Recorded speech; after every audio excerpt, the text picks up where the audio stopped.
Hi guys, welcome back to my YouTube channel. എന്തപ്പോൾ പറയുക guys, മൂഞ്ചാൻ ഇനിയും എൻ്റെ ജീവിതം സൊമാറ്റോവിൻ്റെ കൂടെ ബാക്കി.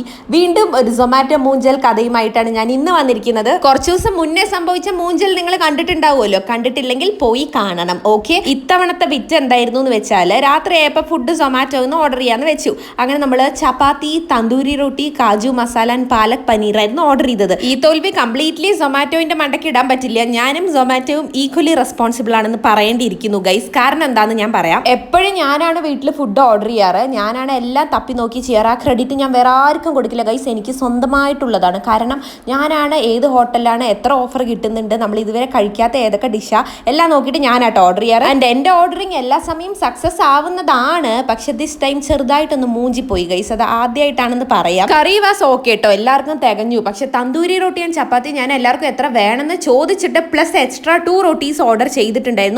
പക്ഷെ റൊട്ടി വന്നപ്പോൾ എന്താ ഗായ്സ്, നമ്മൾ ഈ ചെറിയ കുട്ടികൾക്ക് മാമ കൊടുക്കില്ലേ, അത്രയ്ക്ക് ഉണ്ടായിരുന്നുള്ളൂ റൊട്ടി. എന്നെ ഇതിൽ കുറ്റം പറയാൻ പറ്റുമോ എന്ന് എനിക്ക് അറിയില്ല. കാരണം ഞാൻ ഒരു 1 ഇയർ ബാക്ക് ഈ ഹോട്ടലിൽ നിന്ന് ഓർഡർ ചെയ്തിട്ടുള്ളതാണ്. അപ്പൊ അത്യാവശ്യം വലിയ റൊട്ടിയായിരുന്നു. അപ്പൊ ഇപ്പൊ റൊട്ടി ചെറുതായിട്ടുണ്ടെങ്കിൽ അവരുടെ മിസ്റ്റേക്ക് തന്നെയാണ്. എന്നാലും എനിക്കൊരു മനസ്സാക്ഷി ഉണ്ടല്ലോ ഗൈസ്, ഏത് സമയം അവരെ കുറ്റം പറയാൻ പറ്റില്ലല്ലോ. ഒന്നുമില്ലെങ്കിൽ അവർ വീട്ടിൽ കൊണ്ട് നമുക്ക് ഡെലിവറി ചെയ്ത് തരുന്നതല്ലേ. തന്തൂരി റൊട്ടി, ചപ്പാത്തി ആൻഡ് കറീസ് അടിപൊളിയായിരുന്നു. പിന്നെ എക്സ്ട്രാ ഒരു ഗോബി വാങ്ങിയതാണ് അപ്പുറത്തെ സൈഡ്, എന്റെ റൈറ്റ് സൈഡ് നിങ്ങൾ ഈ കാണുന്നത് കേട്ടോ. പക്ഷെ കറിയിൽ ഈ പാലക് പനീരിൽ ചെറുതായിട്ട് അവർ കളർ ആഡ് ചെയ്തിട്ടുണ്ടായിരുന്നു. കാജു മസാല അതെല്ലാം നല്ല അടിപൊളിയായിരുന്നു. ടേസ്റ്റ് വൈസ് നല്ല അടിപൊളിയായിരുന്നു എന്ന് തന്നെ പറയാം. Quantity wise not up to the price എന്ന് പറയാം. ഇത്രയും ഫുഡിന് നമുക്ക് ആയത് വാസ് 590. അപ്പൊ 590ക്ക് എനിക്ക് അത്ര വേർത്ത് ആയിട്ട് തോന്നുന്നില്ല. എസ്പെഷ്യലി ആ റൊട്ടി ഇട്ടോ, ജനിച്ചു വീണ കുട്ടികൾ 2 കഴിക്കും, അത്ര ഉണ്ടായിരുന്നുള്ളൂ അതിന്റെ സൈസ്. എന്തത് ഇതിന്റെ ഇടയ്ക്ക് വൻ കോമഡി വേറെ എന്തായിരുന്നു എന്ന് വെച്ചാൽ, അമ്മൂമ്മ എന്നോട് ഇടയ്ക്കിടയ്ക്ക് ചോദിക്കേണ്ടത്, നിനക്കിത് മതിയായോ അഞ്ചു, നിനക്കിത് തികയോ, വയറ് ഫുള്ളായോ എന്നൊക്കെ. അപ്പം ഞാൻ പറയുന്നത്, എനിക്ക് മതി അമ്മൂമ്മ, എനിക്ക് ഒരു പീസ് റൊട്ടി മതി, വേണമെങ്കിൽ എൻ്റെ നിന്ന് നിങ്ങൾ ഒന്ന് എടുത്തോളൂ എന്നൊക്കെ. ഫോർമാലിറ്റിക്ക് നമ്മൾ അങ്ങനെയൊക്കെ പറയുമെങ്കിലും ശരിക്കും പറഞ്ഞ എൻ്റെ ഉള്ളിൽ ഗൈസ് തന്താനെ ആയിരുന്നു. കാരണം ഞാനാണല്ലോ ഓർഡർ ചെയ്ത്, പിന്നെ ഇവരുടെ മുന്നിൽ ഞാൻ പിടിച്ചു നിൽക്കണമല്ലോ, നമ്മൾ ചമ്മി നാറി പോവരുതല്ലോ. അമ്മൂമ്മ പറഞ്ഞു ഞങ്ങൾക്ക് എന്തായാലും മതിയായിട്ടില്ല, ഞങ്ങൾ ഓരോ പഴം കൂടെ കഴിച്ചിട്ട് വയറ് നിറയ്ക്കാൻ പോവാണെന്ന്.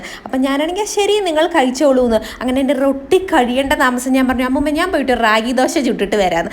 അമ്മൂമ്മ ഒറ്റ ചിരിയായിരുന്നു കേട്ടോ. പിന്നെ ഞാൻ ചമ്മി നാറി പണ്ടാരടങ്ങി വേഗം ദോശ കുത്തി കയറ്റാൻ തുടങ്ങി കേട്ടോ. പക്ഷെ ദോശയോടൊപ്പം ഭയങ്കര ടേസ്റ്റ് ഉണ്ടായിരുന്നു. ഞാനാണെങ്കിൽ നൈസായിട്ട് ഇങ്ങനെയൊക്കെ പറഞ്ഞിട്ട് അവരെ റൂട്ട് തിരിച്ചു വിടാൻ നോക്കിയതാണ്.